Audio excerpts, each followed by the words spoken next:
Male infertility से ज़्यादातर लोग सफ़र कर रहे हैं। तो आज की डेट में जानना ये ज़रूरी है कि मेल इनफर्टिलिटी के कारण क्या हैं और वास्तव में एक नॉर्मल सीमेन एनालिसिस की रिपोर्ट होती क्या है। यानी कि हम कैसे समझें कि ये सीमेन एनालिसिस की रिपोर्ट एबनॉर्मल है और हमें किसी डॉक्टर से कंसल्ट करने की ज़रूरत है। होम्योपैथिक दवाइयों की क्या यूटिलिटी है किसी भी मेल इनफर्टिलिटी के केस में, और वो कौन कौन से कारण हैं जो प्रमोट करते हैं मेल इनफर्टिलिटी की तरफ। डाइट भी है, योगा भी है, ढेर सारी ऐसी चीज़ें हैं, लेकिन आज हम लोग केवल इन्हीं 3 टॉपिक पे बात करेंगे। तो चलिए शुरू करते हैं कि मेल इनफर्टिलिटी कहेंगे किसे, नॉर्मल सीमेन एनालिसिस क्या होती है और होम्योपैथिक दवाइयों की यूटिलिटी क्या है मेल इनफर्टिलिटी में with causes of the male infertility. मैं डॉक्टर अतुल कुमार सिंह निरामया होम्योपैथी के अपने इस चैनल में आपका स्वागत करता हूँ। उम्मीद करता हूँ कि हमारे वीडियोज़ आपको पसंद आ रहे होंगे।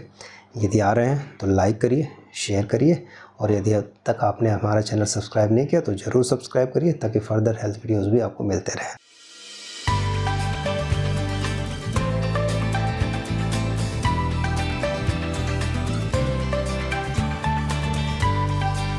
एक नॉर्मल सीमेन एनालिसिस की रिपोर्ट, या फिर यूँ कहें कि एक नॉर्मल पर्सन के अंदर यदि वास्तव में स्पर्म का जो काउंट है वो 20 मिलियन से ज़्यादा है तो उसको नॉर्मल रिपोर्ट हम लोग कहते हैं इन जनरल। लेकिन इसमें भी ढेर सारी चीज़ें आती हैं, मॉर्फोलॉजी क्या है, एक्टिव स्पर्म कितने हैं, बाकी पीएच वैल्यूज़ क्या है, सो मेनी फैक्टर्स हैं। मेल इनफर्टिलिटी में एक बहुत बड़ा कंडीशन होता है जिसे ओलाइगोस्पर्मिया कहते हैं। यदि किसी मेल में स्पर्म्स के जो काउंट है वो 15 मिलियन पर डीएल से कम है तो उसको ओलाइगोस्पर्मिया कहेंगे। और इस कंडीशन में हम मान के चलते हैं कि फर्टिलिटी अचीव करना डिफ़िकल्ट टास्क होता है, नामुमकिन नहीं होता है, क्योंकि वास्तव में फर्टाइल करने के लिए एक ही स्पर्म की ज़रूरत है ना।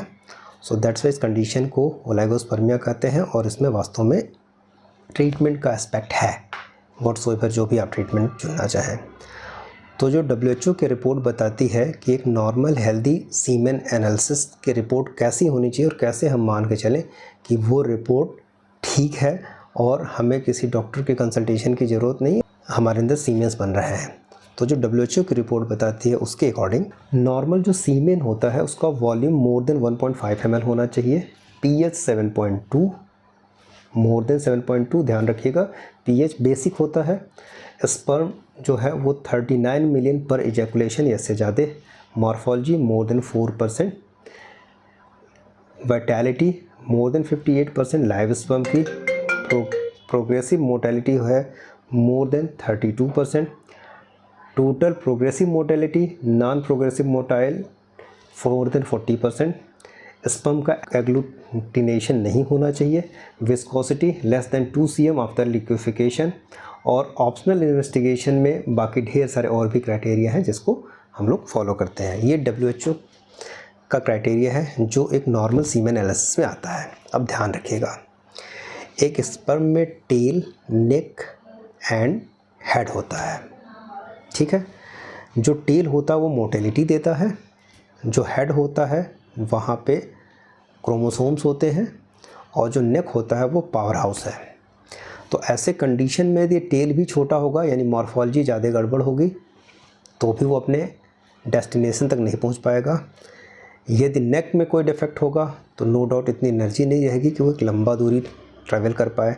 और हेड में डिफॉर्मिटी होगी तो नो डाउट वहाँ डेसिडुअल रिएक्शन नहीं होंगे और वो ज़्यादा जो फर्टिलिटी है वो अचीव नहीं कर पाएगा। स्पर्म को एक लंबा रास्ता तय करना पड़ता है, यानी कि वजाइनल रूट्स इंसर्ट करने के बाद सर्विक्स, आफ्टर देन यूट्रस, और यूट्रस के बाद फॉलोपियन ट्यूब तक पहुंचना होता है।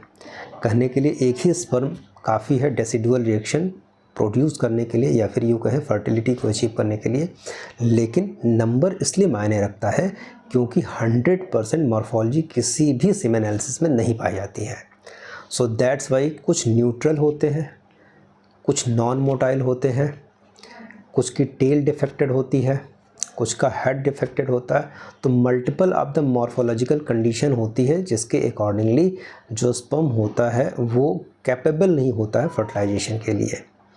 तो ज़रूरी ये है कि हम एक नॉर्मल मॉर्फोलॉजी को देखें, और जो हमने अभी थोड़ी देर पहले आपको WHO का क्राइटेरिया बताया उसके अकॉर्डिंगली यदि वो सारे इन्वेस्टिगेशन के बाद क्राइटेरिया को फॉलो करता है, दैट्स मीन कि मेल में इनफर्टिलिटी का कोई कॉज नहीं है। दूसरी बात पे आते हैं कि मेल का जो सीमेन होता है वो 3 चीज़ें कंसिस्ट करता है। एक तो स्पर्म हो गया, दूसरा प्रोस्टैटिक फ्लूइड और सम पार्ट ऑफ उसमें सेमाइनल फ्लूइड का होता है। जब भी कभी इंटरकोर्स होता है तो आफ्टर देन पहले तो जो हमारी यूरेथ्रा है उसका नेचर यूरिन की वजह से एसिडिक है, और हमारा जो सीमेन है वो नेचर बेसिक है। आप समझिएगा नेचर की ब्यूटी को। एक एसिडिक मीडियम में स्पर्म को बाहर निकलना है, so that's why condition neutral होनी चाहिए, अदरवाइज एसिडिटी की वजह से डिस्ट्रॉय हो जाएंगे, ज़्यादा एसिड एनवायरनमेंट होने की वजह से। तो सबसे पहले सेमाइनल फ्लूइड निकलता है जो कि पूरे यूरेथ्रा में एक बफर क्रिएट करता है और वो मीडियम को न्यूट्रल बनाता है। और आफ्टर देन सीमेन का डिस्चार्ज होता है जिसमें प्लेंटी ऑफ द मटेरियल होता है जो सर्वाइवल ऑफ द सीमेन के स्पर्म के लिए ज़रूरी होता है। तो जो सीमेन का कंटेंट होता है वो स्पर्म, प्रोस्टैटिक फ्लूइड और सेमाइनल फ्लूइड के मिक्सअप से बनता है।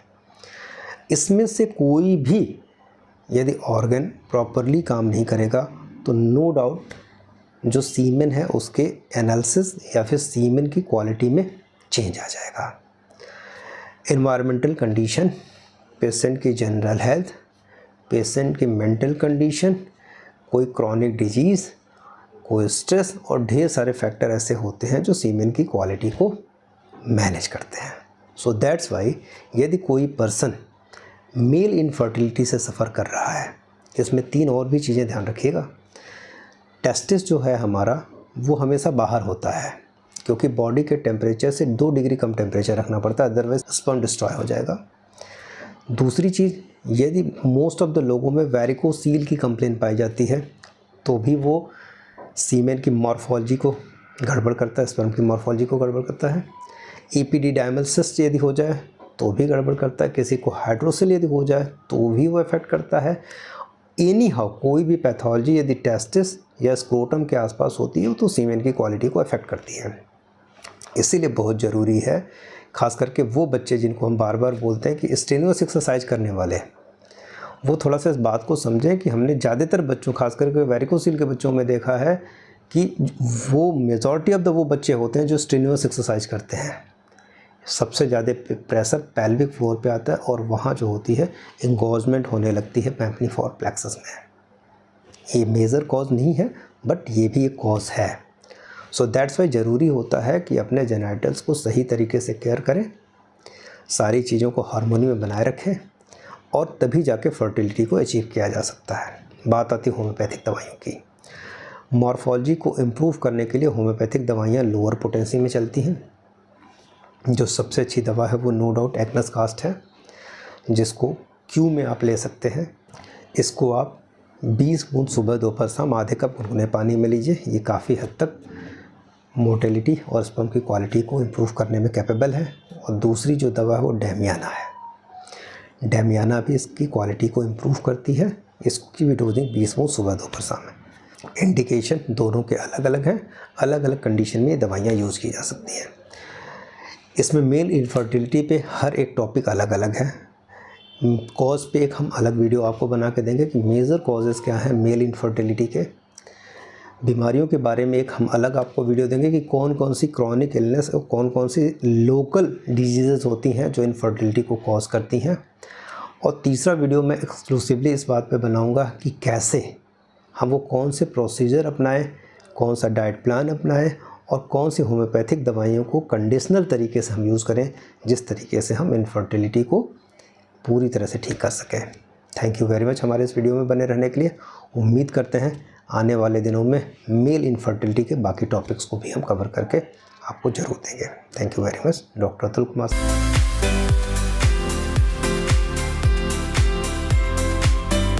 निरामय होम्योपैथी से।